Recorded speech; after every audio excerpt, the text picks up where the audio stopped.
Allahu Akbar, Allahu Akbar. Dalam riwayat yang lain, Nabi SAW beliau bersabda, hadis diriwayatkan oleh Sayyidina Abdullah bin Salam, beliau mengatakan, ya ayyuhan nas, wahai segenap manusia, afsus salam, tebarkanlah salam, tebarkan keamanan, tebarkan ketenteraman, kedamaian, wasilul arham. Dan yang kedua, Rasulullah menyebut wasilul arham, dan sambunglah silaturahim. Saat ini, hari ini adalah hari yang tepat untuk kita saling memberi maaf satu dengan yang lainnya, khususnya pada kerabat kita. Gak ada kebaikan bagi seorang yang memutus silaturahim. Maka itu, apabila ada rentan hubungan antara kita dengan kerabat kita, itulah saatnya, hari inilah saatnya kita memberi maaf dan meminta maaf. Di dalam Al-Quran, Allah Subhanahu wa Ta'ala tidak ada satu ayat pun yang memerintahkan kita minta maaf, tapi semua ayat mengatakan berikan maaf. Allah Subhanahu wa Ta'ala berfirman, wa man afa wa aslaha fa ajruhu 'ala Allah. Barang siapa yang memaafkan dan damai, pahalanya dari Allah. Wal 'afina 'anin nas, dan orang-orang yang memaafkan, selalu yang dipuji oleh Allah adalah yang memaafkan. Dari itu, mari saatnya kita untuk menjalin silaturahim antara kerabat kita khususnya dan segenap hamba Allah Subhanahu wa Ta'ala. Rasul bersabda, laisal wasil bil mukafi. Dan ketahuilah, orang silaturahim justru disarankan kepada orang-orang yang rentan hubungan. Kalau sudah baik, keuntungan dan faedahnya sedikit. Justru ketika ada renggang, ada miscommunication, ada salah pernyataan atau salah persepsi, disitulah saatnya kita saling meminta maaf. Rasul mengatakan, bukan yang sama-sama baik kemudian itu silaturahim, walakinnal wasil alladzi idza quti'at rahimuhu wasalaha. Wasil, orang yang mengabung silaturahim, menjalin silaturahim, justru adalah orang-orang yang apabila ada hubungan yang enggak baik disambung. Itulah yang disebut dengan silatul arham. Allahu Akbar, Allahu Akbar. Sayyidina Ali Zainal Abidin bin Husain bin Ali bin Abi Thalib, ummuhu Fatimah Zahra binti Rasulillah, suatu saat beliau memberi wasiat kepada anak-anaknya sambil mengatakan, iyyaka wa suhbata qati'ir rahim. Hati-hati wahai anak-anakku, jangan sekali-kali kau berteman dengan orang yang putus silaturahim.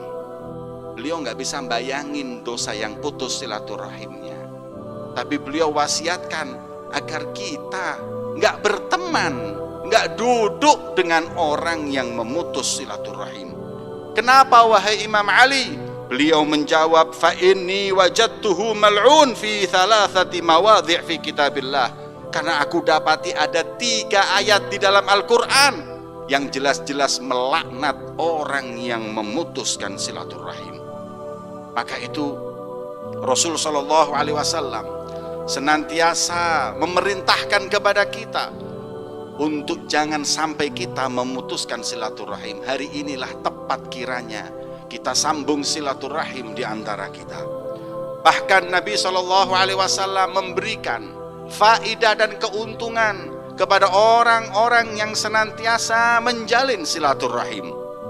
Rasul bersabda, man sarrohu an yumadda lahu fi umrih. Barang siapa yang ingin umurnya panjang dan barokah, wa yuwassa' lahu fi rizki, dan rezekinya luas dan berkah, wa yudfa' anhu maitatus su', dan meninggal husnul khatimah, falyattaqillah wal yasil rahimah. Maka bertakwalah kepada Allah dan sambunglah silaturahim.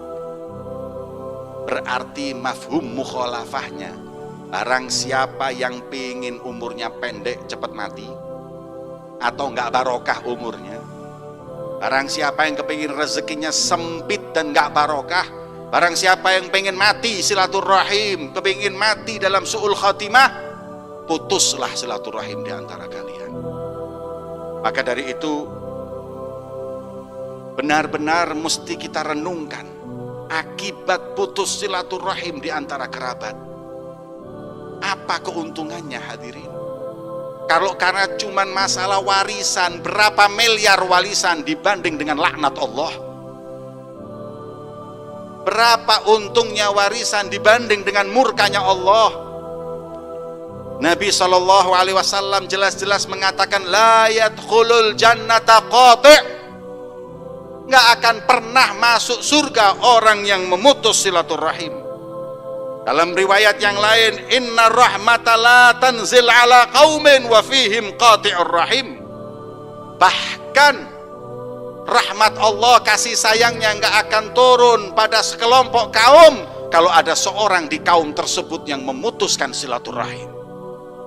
Al-Imam Abdullah bin Alawi Al-Haddad dalam kitab Nasaih Diniyahnya mengatakan, hadirin, bayangin orang yang putus silaturahim itu nasibnya. Kaum aja nggak dapat rahmatnya Allah, kalau ada orang tersebut gimana dengan dirinya sendiri? Keberadaannya di tengah-tengah sekelompok manusia menjadi penghalang rahmat Allah. Bagaimana dengan nasib dirinya sendiri hadirin?